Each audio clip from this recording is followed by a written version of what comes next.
Today we celebrate St. Charles Borromeo. The name of Charles Borromeo is associated with the Reform.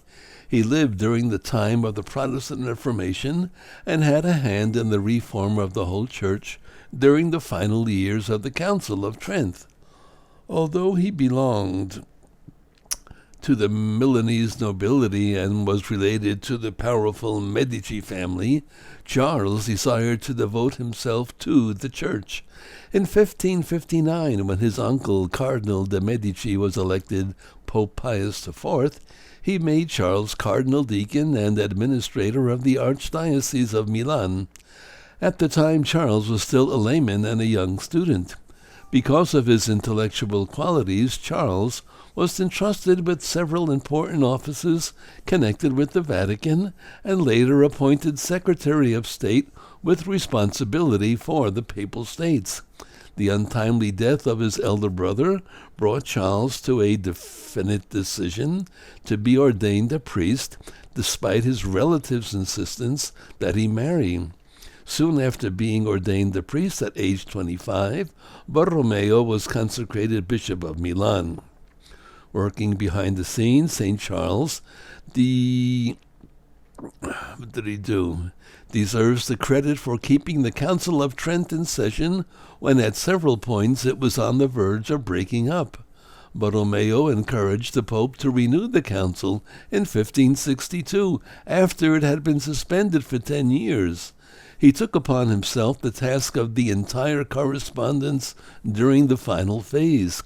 Because of his work at the council, Borromeo was unable to take up residence in Milan until the council concluded. Eventually, Borromeo was allowed to devote his time to the Archdiocese of Milan, where the religious and moral picture was far from bright. The reform needed in every phase of Catholic life among both clergy and laity was initiated at a provincial council of all the bishops under him. Specific regulations were drawn up for bishops and other clergy. If the people were to be converted to a better life, Borromeo had to be the first to give a good example and renew their apostolic spirit. Charles took the initiative in giving a good example. He allotted most of his income to charity, forbade himself all luxury, and imposed severe penances upon himself. He sacrificed wealth, high honors, esteem, and influence to become poor.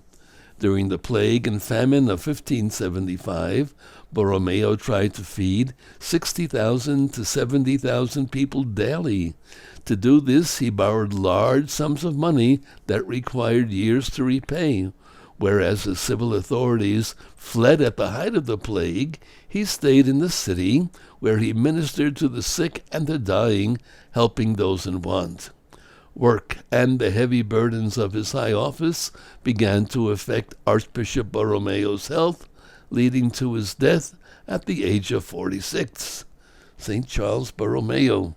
He's a saint. You can become one too. Try harder.